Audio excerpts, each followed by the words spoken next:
Hey, hello there. Want to do a series of short videos and talk about the different guitars, basses in my case, that I've used on the new Trophy Hunting for Unicorns album.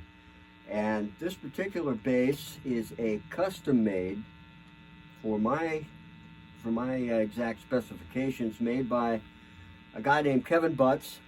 He's got a thing called Killer Bee Guitars. He lives in Memphis, and he's actually my wife's cousin. And what's unique is that when I first met him, he said, "I'd love to build you a bass." And I said, "Well, at that time, I'd love to have you do it, but I couldn't afford it." And so basically, he gave me a really good, sweet deal on this. And it's got, I should have probably brought this, it's got 3 different types of wood in the body. It's got a completely ebony fretboard with stainless steel frets. And I just want to show you this. It's what's known as a neck through. It's not a bolt on. And this thing is, it's a monster. It weighs a ton, but I love it. And it's turned into my main axe. And interesting little factoid here is that Ronnie Cates, one of Petra's other bass players, also has a bass made by Kevin Butts of Killer Bee Guitars. This is a 4-string. Kevin told me after he got done, finally got done with this thing, he'll never make another 6-string because he had a lot of issues putting it together. But like I said, I have spent more time with this since I got it a year and a half ago. I want to showcase the bass on some of the different tunes that I played on. And this particular tune I want to show right now is called Abundantly. Mr. Schlitt did the vocals on it, and it's on the new album, Trophy Hunting for Unicorns. I want to play just a little bit, not play the whole tune, but this is what I did at the beginning, and I'm just going to play just a little bit of the beginning part.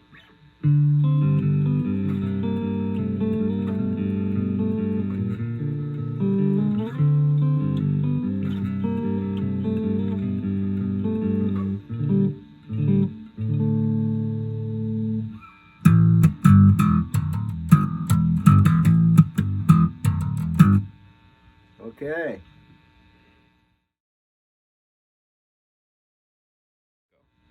Another track on the album, which is just instrumental, and basically this is just me. And it's got several different overdub bass parts. It's a little thing that lasts probably not even 2 minutes. It's called Homeward. And I did the main lick on this bass, and there's a bunch of harmony parts that were done on another bass, but I just want to play the main lick of this thing, if I can get it right.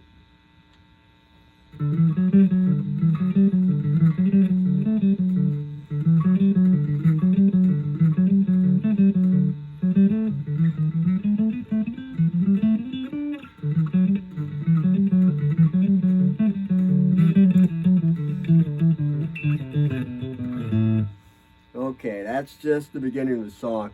If I remember correctly, there's some parts of the song, I wrote the darn thing and I can't play it that well. Had to record it in 2 different sections, but I'll show you some of the other parts later on.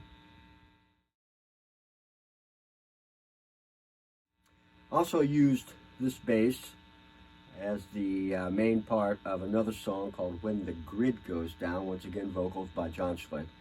And this is kind of a what's going to happen when the electrical grid gets compromised and we're back in the dark ages. So this is the main lick of that.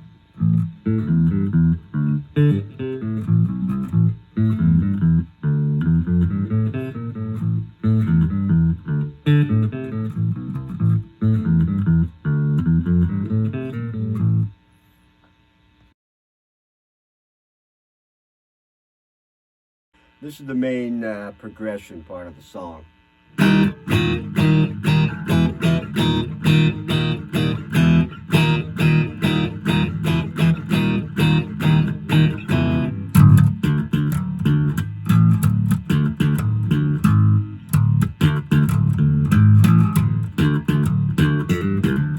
And there's another part towards the towards the tail end of the song, or the middle part. I don't know exactly what you would call it.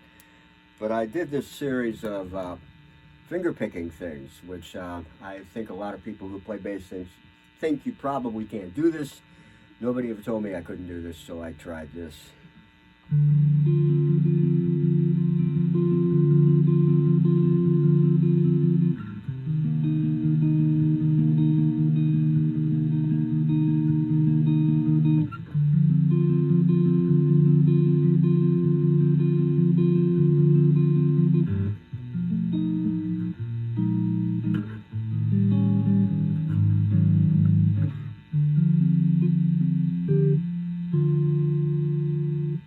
And there's one other thing I want to show you that is just really, this is really different, so excuse me for a moment. I actually used a volume pedal to give it a, well, rather unique moment. I don't know exactly how to explain this, but this is what I did.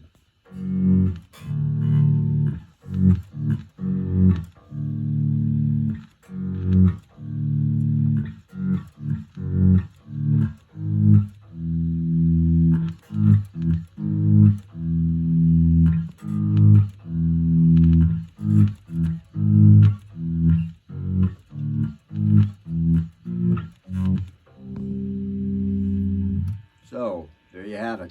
Some pretty off-the-wall stuff on a tune called Visible from Space.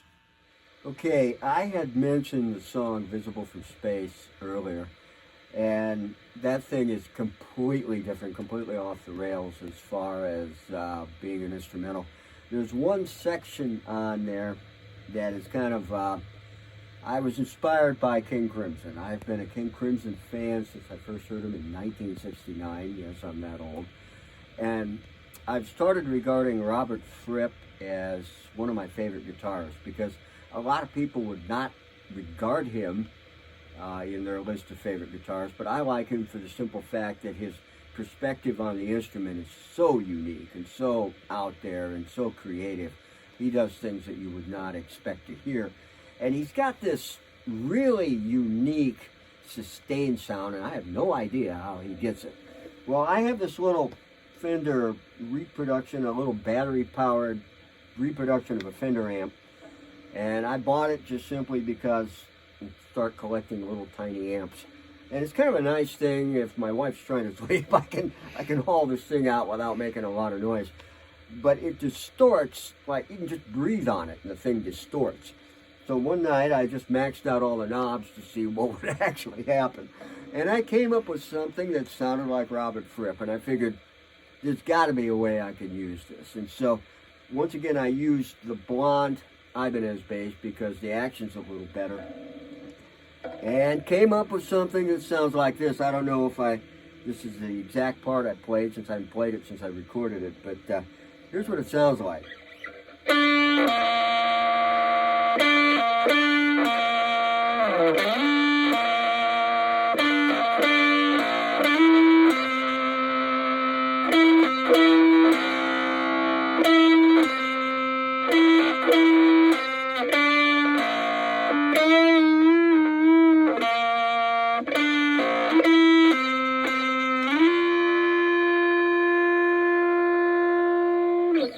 That's got sustain forever, and all the result of maxing the knobs out and using a 9-volt battery. So that is on Visible from Space. So once again, check it out.